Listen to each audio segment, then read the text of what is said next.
भी आप बोलेंगे, पीछे जो कैमरा के साथी हैं उनके हुक्म के मुताबिक चलेगा। Okay, just I'll take 1 minute. There is a small chart being distributed because I'll be referring to it, that's why. And then we will start. It'll just take a few seconds. Please give at the back also. कुछ इधर भी दे दीजिए, वो उधर बैठे हैं जो मित्र. Although we are sending you copies just for reference only. And if there are some less, please accept my apologies. नमस्कार साथियों, बहुत दिन बाद आपसे मुलाकात हुई. आज एक विशेष विषय को लेकर हम सब आपके बीच में उपस्थित हैं. कल सरकार द्वारा एमएसपी की घोषणा हुई. बहुत बड़ी बड़ी बातें हुई, बड़ी बड़ी बातें कही गई. ये भी कहा गया कि किस प्रकार से सरकार ने बहुत ज़्यादा एमएसपी दिया है और किसानों के लिए बड़ा सुखद संदेश है. पर सच्चाई क्या है? हिंदुस्तान का किसान की सच्चाई जो है वो बयां करने के लिए आपके बीच में हम सब उपस्थित हैं. किसान लागत प्लस 50% मुनाफा के नाम पर ठगे जा रहे हैं. एमएसपी पर फसल खरीद के लिए आंसू बहा रहे हैं और मोदी जी किसान की आय बढ़ोतरी के जुमले सुना रहे हैं. मोदी सरकार ने 11 साल से किसान और खेती पर घात लगाकर हमला किया है. जुमलों का व्यापार है, वादों की घोषणा है, योजनाओं का अंबार है और किसानों में हाहाकार है. सच्चाई यही है. एमएसपी अब बन गया है maximum suffering for producers. MSP का नाम बदलकर यह रख देना चाहिए. C2 plus 50%. स्वामीनाथन की ये जो सिफारिश जिसे वो कहते हैं हमने लागू कर दिया, वो अब जुमला नाथन बन गया है. 11 सालों में समर्थन मूल्य की घोषणा की एक झूठी अदायगी हो रही है. C2 क्या है? C2 है इनपुट कॉस्ट, फैमिली लेबर, जमीन का किराया. ये C2 है. मोदी जी ने ये वायदा किया था और वो आज भी बार बार प्रेस विज्ञप्तियों में कहते हैं कि हम C2 प्लस 50% देते हैं, यानी उस पर 50% मुनाफा देंगे. मैंने इसलिए एक चार्ट आपको दिया है कि सच क्या है. उन्होंने तो कल इश्तिहार जारी कर दिया, पर सच क्या है? पैडी का एमएसपी है 2369 रुपया, 2369. C2 प्लस 50% जो CACP की रिपोर्ट के मुताबिक है वो है 3135. इसका मतलब जो कम प्राइस मिला वो है 766 रुपया. अब 3 बीजेपी जो राज्य हैं, ये मैं CACP की रिपोर्ट से डाटा, इसलिए मैंने एक ही चार्ट पर आपके लिए बना दिया, पूरी रिपोर्ट आपको पढ़ाने की बजाय. वो क्या कहते हैं कि वहां लागत क्या है. बिहार कहता है कि हमारे यहां धान की लागत है 3260 रुपया. गुजरात, मोदी जी का अपना प्रदेश, कहता है कि वहां धान की लागत है 3000 रुपया. महाराष्ट्र कहता है कि वहां धान की लागत है 4783 रुपया. आप दे रहे हैं 2300 रुपया और आप कह रहे हैं कि ताली बजाओ. तो कैसे बजाएं? और यही बाकी की फसलों की स्थिति है. ज्वार में किसान को नुकसान है 1110 का, बाजरा में 539 का, रागी में 1078 रुपया प्रति क्विंटल का, मेज में 528 का, तूर और अरहर में 2259 रुपया प्रति क्विंटल का, मूंग में 2446 का, इत्यादि इत्यादि. और अगर इस चार्ट के आप आखिरी कॉलम को देखें तो भाजपा के जो मित्र प्रांत हैं अधिकतर, वो भी ये कह रहे हैं कि किसान की लागत एमएसपी से कहीं ज्यादा है. तो आप ना C2 प्लस 50% दे रहे उसमें भी नुकसान है, और जो भाजपा शासित प्रदेश हैं उनमें जो फसल की लागत है ना वो दे रहे, मुनाफा तो छोड़ ही दीजिए। तो फिर ये किसान से सीधा सीधा धोखा और छल नहीं तो क्या है?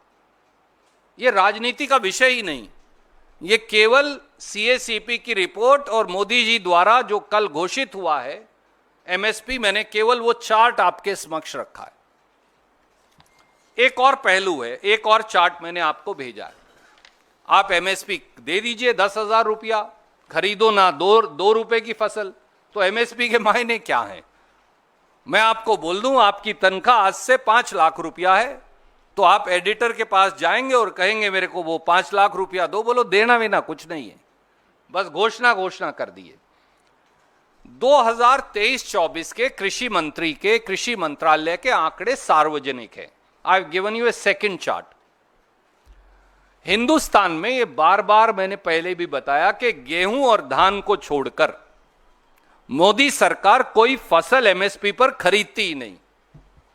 तो भैया आप देते रहो, एमएसपी की घोषणा करते रहो, खरीदना है नहीं कुछ, तो उसके मायने क्या हैं? अगर आपको मैं ध्यान आपका आकर्षित करूं, गेहूं और धान को छोड़ दीजिए, गेहूं 23%, धान 56% एमएसपी पर खरीदते हैं। 56% खरीदो तो रेट स्टेबलाइज हो जाता है, आई कंसीड इट, क्योंकि फिर मार्केट फोर्सेस को भी खरीदना पड़ेगा।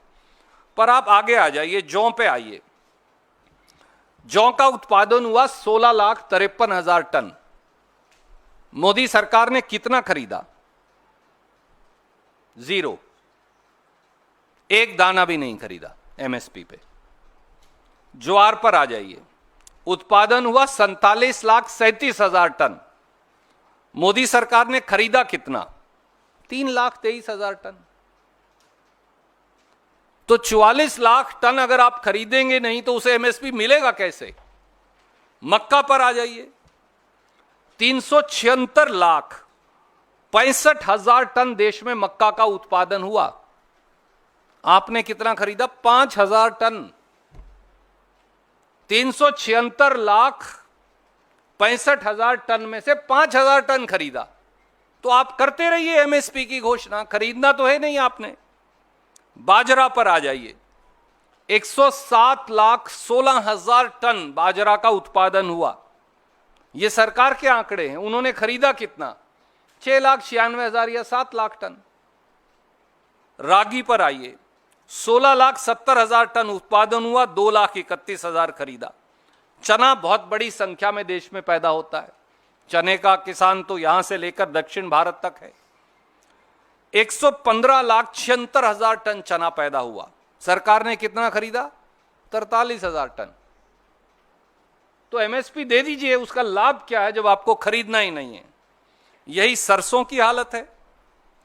131,61,000 टन, सरसों भी सबसे बड़ी फसलों में से एक है, पैदा हुई और खरीदी 12,09,000 टन। कुसुम तो खैर वो खरीदते भी नहीं, पैदा भी बहुत कम होती है। तो जब आपको खरीदनी नहीं तो एमएसपी का मायने क्या है? दूसरा सवाल। तीसरा सवाल, सब अखबारों में उन्होंने बड़े बड़े, मैं देख रहा था, एक मेरे दोस्त ने मुझे भेजा, बड़े बड़े उसमें वो लगाए, कॉलम लगाकर इस तरह के कि बहुत ज़्यादा एमएसपी दी है, गजब कर दिया है। ऐसे इसमें लिखा है धान जो सबसे ज़्यादा खरीदा जाता है वो 2300 रुपये से 2369 रुपया, 2300 टू 2369 हो गया। पर भैया किसी ने ये उनसे पूछा, मोदी जी इन्फ्लेशन की दर क्या है इस देश में? वो तो 6% है। तो 6% 2300 रुपये का हुआ 138 रुपया। तो अगर आपको पिछले साल के रेट भी बरकरार रखने थे तो 2300 प्लस 138 रुपया, 2438 रुपया क्विंटल होनी चाहिए। नया रेट मत दो मुझे, केवल इन्फ्लेशन तो दे दो, क्योंकि एक तरफ तो इन्फ्लेशन है, दूसरी तरफ डीजल के दाम बढ़ा रहे हैं आप, तीसरी तरफ आप बिजली का दाम बढ़ा रहे हैं, चौथा आप बीज का दाम बढ़ा रहे हैं, और पांचवा मेरा जो खाद है उसकी आपने सब्सिडी काट दी 24,000 करोड़ रुपया। 23-24 में ये सब्सिडी थी 1,88,000 कुछ, करोड़। इस साल 2024-25 के बजट में है सब्सिडी 1,64,000 करोड़। तो वो 24,000 करोड़ भी तो मेरी जेब से ही जाएंगे, क्योंकि किसान की जेब से जाना है पैसा। तो आप मेरी खाद की सब्सिडी काट रहे हैं, डीजल के दाम बढ़ा रहे हैं, बिजली और बीज का दाम बढ़ा रहे हैं, कीटनाशक का दाम बढ़ा रहे हैं, जीएसटी लगा रहे हैं, और दूसरी तरफ आप मुझे 6% का इन्फ्लेशन भी नहीं दे रहे और कह रहे हैं ताली बजाओ। कैसे बजाएं ताली? चौथा, एक एग्रीकल्चर स्टैंडिंग कमेटी है पार्लियामेंट की, सहयोग से मैं भी उसका सदस्य हूं। हमने यूनैनिमस रिपोर्ट दी, उसमें बीजेपी के मेंबर्स भी शामिल हैं। तो ये नहीं है कि केवल कांग्रेस के हैं, हमारी तो माइनॉरिटी है, मेजॉरिटी में तो उनके लोग शामिल हैं, दूसरे दलों के भी। उन्होंने दो बातें कही। एक कहा, भैया ये कोई फायदा नहीं है, एमएसपी गारंटी का कानून बनाओ। दूसरी सिफारिश की हमने कि जीएसटी जो है खाद पर 5% है, कीटनाशक दवाई पर 18% है, ट्रैक्टर पर 12% है, ट्रैक्टर के जो टायर हैं या दूसरा सामान है उस पर 18% है। ये जीएसटी हटाओ, खेती से टैक्स हटाओ, खेती को टैक्स करना बंद करो। उस रिपोर्ट को प्राइम मिनिस्टर ने लिया और रद्दी की टोकरी में डाल दिया। तो अब आप पार्लियामेंट की भी नहीं सुनेंगे। आप एमएसपी नहीं देंगे C2 प्लस 50%। आप एमएसपी पर खरीद नहीं करेंगे जो आप घोषणा करते हैं। आप एमएस रेट बढ़ाकर हमें 6% इन्फ्लेशन भी नहीं देंगे, और आप ना एमएसपी गारंटी का कानून देंगे और ना खेती से टैक्स हटाएंगे। और इसके अलावा एक आखिरी पहलू, क्योंकि मैं आपका समय नहीं नष्ट करूंगा, 6 बड़ी स्कीम्स का एक चार्ट मैं आपको और भेज रहा हूं, मैं इसमें नहीं भेज पाया। इन्होंने 3 लाख करोड़ खर्च ही नहीं किए। This is that chart. I am not going to read it and waste your time. I made a chart, I am sending it to you. खेत और किसान से इतनी नफरत बीजेपी की सरकार को है कि उन्होंने 3 लाख करोड़ खेती की स्कीम का खर्च ही नहीं किया।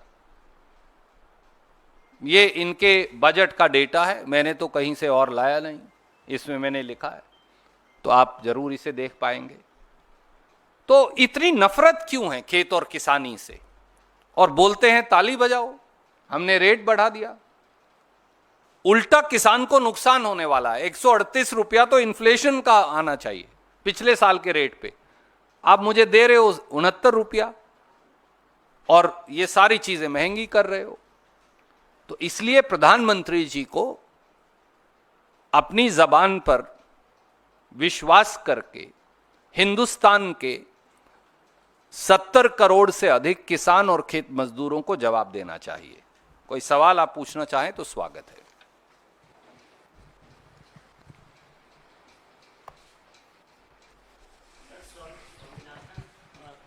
फॉर्मूला पे बीजेपी हमेशा कहती है कि वो तो आपके समय में वो फॉर्मूला दिया गया था, तो 6-7 साल उसके बाद आपकी सरकार थी, उसको क्यों नहीं लागू किया? तो मोदी जी को ये कहना चाहिए कि वो स्वामीनाथन रिपोर्ट को रिजेक्ट करते हैं, पर वो तो कह रहे हैं हम तो स्वामीनाथन लागू करेंगे। और सुप्रीम कोर्ट में शपथ पत्र दिया उन्होंने। स्वामीनाथन आयोग जब आया, वो रिपोर्ट गवर्नमेंट के पास गई। वो एफिडेविट मेरे पास है, मैं आपको भेज दूंगा, आज मेरे पास हैंडी नहीं है।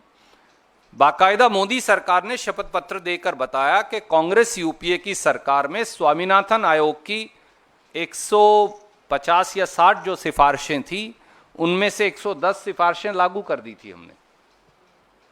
ये हम नहीं कह रहे, हमारे बारे में बीजेपी ने शपथ पत्र सुप्रीम कोर्ट में दिया। पर बीजेपी ने यह शपथ पत्र भी दिया, वो मैं कई बार आपको भेज चुका, इसलिए आज मैंने उसकी चर्चा भी नहीं की। इन्होंने शपथ पत्र देकर कहा कि C2 प्लस 50%, यानी किसान को लागत पर 50% मुनाफा नहीं दिया जा सकता, क्योंकि उससे बाजार की कीमतें खराब हो जाएंगी। व्यापार की चिंता ज्यादा है, जैसा ट्रंप साहब ने भी कहा। अब तो भाई व्यापार की वजह से हिंदुस्तान पाकिस्तान की सीज फायर हो जाती है, जब हमारी सेनाएं जीत रही होती हैं, तो किसान को भी फसल की कीमत कैसे मिलेगी? व्यापार पहले है। यही बीजेपी की असलियत है। संदीप, ये जो C2 प्लस 50 का फॉर्मूला आपने बताया है रेट, इसका ये कहाँ से निकाला है? मैंने जैसा शुरू में बताया, ये सीएसीपी की रिपोर्ट जो है, आप गूगल करेंगे तो आ जाएगी, agriculture cost and price commission. Agriculture cost and price commission की रिपोर्ट जब आप पढ़ेंगे तो उसमें C2 दिया हुआ है, उसमें 50% ऐड कर दीजिए तो C2 प्लस 50% हो गया। तो हर स्टेट का अलग होगा ना? नहीं, there are two things, that's why I have given you state wise also. Agriculture cost and price commission, my friend, gives you two sets of data. The report will have data of what the cost is per state. It will give you one consolidated averaging. So whatever is the C2 as per the CACP report, I have only added 50% to it, which is only a mathematical calculation. जी साहब, मैंने इसमें लिखा भी है, इसकी हमने ये report दी थी, अभी मैं आपको बताता हूँ। I have the date, just give me 1 second and I shall be able to even give you the date. आपने रिपोर्ट भी की है आप लोगों ने फॉर्चुनेटली, तो पर मेरे पास वो डेट है, मैं कहीं I will send you, it's बहुत देर नहीं, अभी हमने दी है, मेरे पास अभी हैंडी नहीं है, पर वो डेट है मेरे पास कहीं। वो तो पार्लियामेंट में पेश हो गई रिपोर्ट, अगर आप गूगल करेंगे तो आ जाएगी। It has already been presented somewhere in Feb, 24th Feb और something, it has been presented to the parliament. Sir I am sorry, इधर सर, ये जो आपने सर जो डेटा आपने दी है जी, इसमें धान को छोड़कर ज्यादातर फसल जो है उसकी खरीद 25% से नीचे है। जो मुख्य मांग आपकी सरकार से है वो एमएसपी गारंटी कानून की है या एमएसपी और बढ़ाई जाए वो है? देखिए दोस्त, मैंने केवल सरकार की असलियत आपके समक्ष रखी है और आपके माध्यम से हिंदुस्तान के लोगों के समक्ष, क्योंकि उनके समक्ष बात रखने का आप एक माध्यम है महत्वपूर्ण। वो कलम के सिपाही हों, वो कैमरा के हमारे साथी हों। किसान की मांग ये है, एमएसपी की कानूनी गारंटी होनी चाहिए। कांग्रेस की मांग ये है, एमएसपी की कानूनी गारंटी होनी चाहिए। पर आज मैं वो लेकर नहीं आपके बीच में आया। कल जब कैबिनेट ने एमएसपी की घोषणा की तो बड़ी बड़ी डींगे भरी, पीठ थपथपाई, कहा तालियां बजाओ, हमने बड़ा गजब कर दिया। वो गजब जो है वो मैक्सिमम सफरिंग फॉर प्रोड्यूसर है, वो गजब की जगह। और उसकी असलियत मैंने आपके समक्ष रखी है कि सरकार केवल झूठ की रस्म अदायगी कर रही है और किसान को खून के आंसू बहाने पर मजबूर कर रही है। उसको उसकी फसल की लागत भी आप नहीं दे रहे, और इसका जवाब देश के प्रधानमंत्री को 70 करोड़ से अधिक लोगों को देना चाहिए।